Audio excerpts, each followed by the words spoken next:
बेगूसराय में आज एनडीए के द्वारा एक प्रेस वार्ता का आयोजन किया गया। इस प्रेस वार्ता के माध्यम से केंद्र सरकार के द्वारा देश भर में जातिगत जनगणना कराए जाने के ऐतिहासिक फैसले पर बेगूसराय में एनडीए की प्रेस वार्ता कर मीडिया को जानकारी दी, जिसकी अध्यक्षता जदयू जिला अध्यक्ष रुदल राय ने की एवं संचालन भारतीय जनता पार्टी के जिला अध्यक्ष राजीव कुमार वर्मा ने किया, जिसमें बेगूसराय के सदर विधायक कुंदन कुमार, प्रदेश से आए एनडीए के प्रवक्ता जदयू से परिमल कुमार, भाजपा से प्रवक्ता नीरज कुमार ने प्रेस वार्ता को संबोधित किया।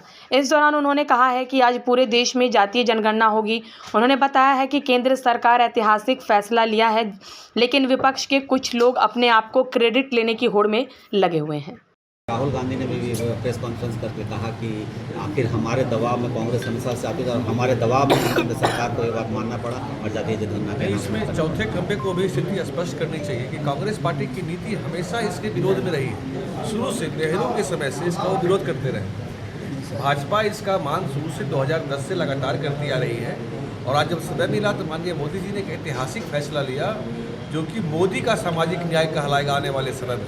मोदी का सामाजिक न्याय देश की दशा और दिशा दोनों को बदलने वाला होगा।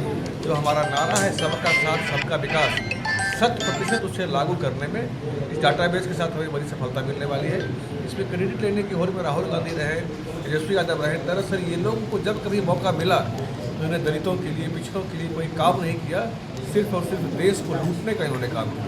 चाहे लालू का परिवार हो, चाहे कांग्रेस का गांधी परिवार है वह हो, सिर्फ और सिर्फ देश को इन्होंने लूटने का काम किया और जनता को, दलितों को, वंचितों को, शोषितों को एक वोटिंग टूल्स की तरह इस्तेमाल किया। लेकिन मोदी जी का ये डाटाबेस जो बनेगा, जातीय जनगणना जो होगी, यह उनके सही मायने उनके उत्थान के लिए उनकी योजनाएं बनी जाएगी।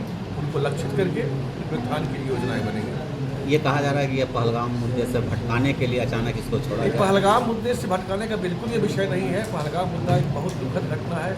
हम लोग सब मर्माहत उससे हैं और माननीय मोदी जी ने, माननीय गृहमंत्री जी ने उसे बड़ी गंभीरता से लिया है। और निश्चित रूप से अब का जो ये भारत है साहब, ये भारत पलट कर मारता है।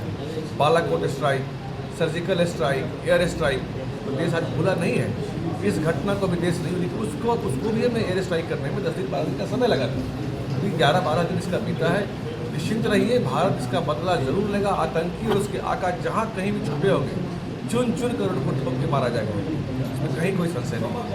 सामने कुछ आंकड़ा रखना चाहता हूँ कि कांग्रेस वो जो न कर सकी समय रहते ही, सबसे पहले जब मंडल कमीशन गठन करने की बात हुई, कांग्रेस ने भरपूर कोशिश की उस फाइल को दबाए रखने का। जब 74 के आंदोलन के बाद, जब 77 में जब जनसंघ उस वक्त था और जो एक सरकार बनी, उस वक्त इसको लागू करने की बात हुई। आप समझिए कि कांग्रेस के समय में ही एक रिपोर्ट करवा दिया, जिसमें 48,093.60 करोड़ के खर्च किए गए थे और उसमें अब समझिए कि लगभग 9 करोड़ गलतियां थी। सरकार ने उसको खुलासा नहीं करवाया। तो आप समझे कि जो नीति रही है कांग्रेस की, और जब हम लोग इंडी गठबंधन के साथ थे तो हमारे आदरणीय